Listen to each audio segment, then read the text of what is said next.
sedikit ini bisa dapat uang 50 dan bisa makan untuk seminggu. Sabar dulu, Ovi. Memangnya cukup uang segini? Cukuplah.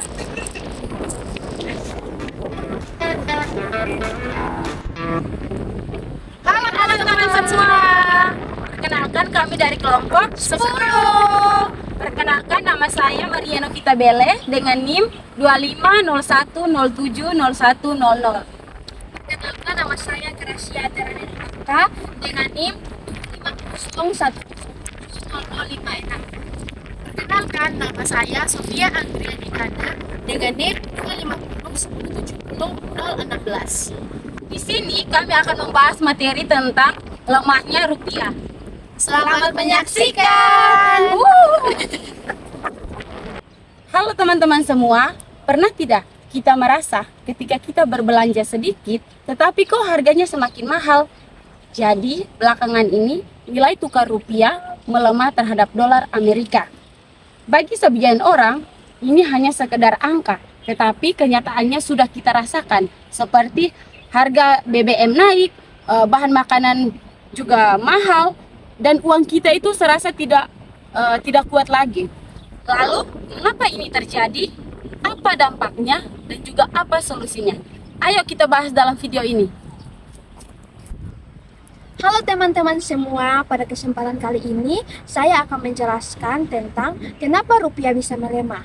Jadi teman-teman, ada dua penyebab rupiah bisa melemah, yaitu penyebab dari luar negeri dan penyebab dari dalam negeri. Yang pertama, penyebab dari luar negeri, di mana Amerika Serikat menaikkan suku bunga mereka. Artinya simpanan uang di Amerika Serikat jauh lebih menguntungkan daripada simpanan uang di Bank Indonesia itu sendiri. Jadi itu yang menyebabkan banyak sekali investor yang tertarik dan mereka akhirnya memindahkan uang mereka dari Bank Indonesia ke uang di Bank Amerika Serikat, di mana dolar makin banyak dicari dan nilainya makin banyak naik. Itulah yang membuat rupiah pun menjadi melemah. Jadi teman-teman, melemahnya rupiah bukan cuma soal angka. Jadi dampak pertama langsung dirasakan oleh masyarakat. Coba kita perhatikan harga barang di warung, di pasar, dan di supermarket. Yang kurangnya biasanya harga 14.000, sekarang bisa sampai 16 hingga 19.000. Begitu juga dengan gula. Gula yang awalnya harga 13.000 sekarang bisa tembus sampai 16 sampai 18.000. Nah, mengapa hal ini terjadi? Hal ini terjadi karena harga barang yang dibeli dari luar negeri menggunakan dolar. Jadi, ketika rupiah melemah, otomatis harganya akan naik. Jadi, dampak kedua dirasakan langsung oleh kita ambil contoh pengusaha roti kecil-kecilan. Tepung terigu yang biasanya harga 50.000 per kilo sekarang naik menjadi 60 sampai 65.000 per kilo.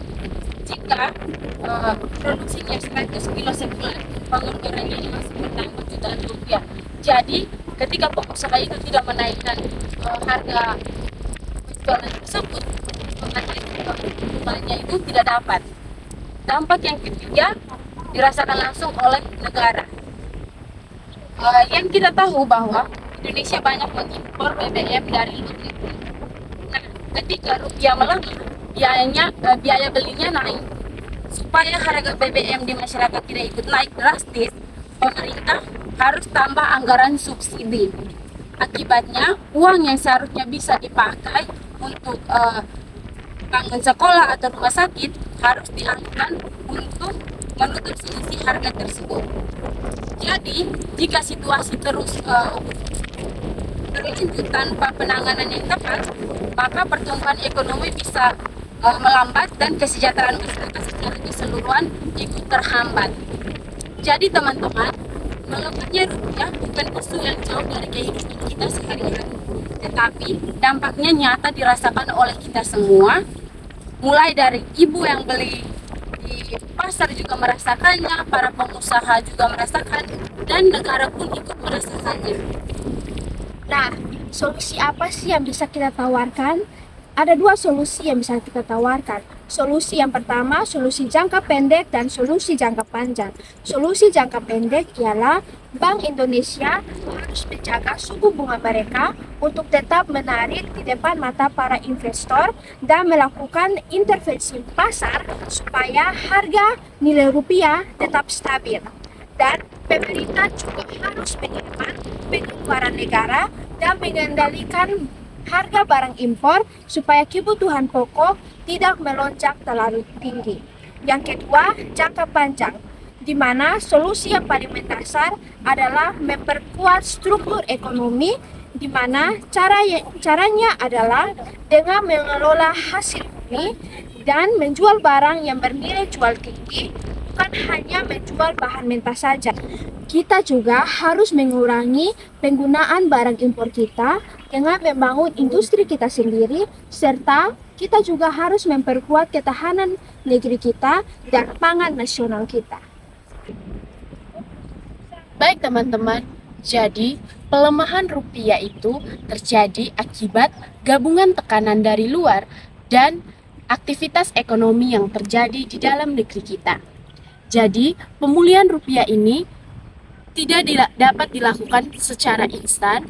Oleh karena itu, butuh kerjasama dari berbagai pihak, yaitu pihak pemerintah, para pelaku usaha, serta kita semua elemen masyarakat yang ada di dalam negeri ini.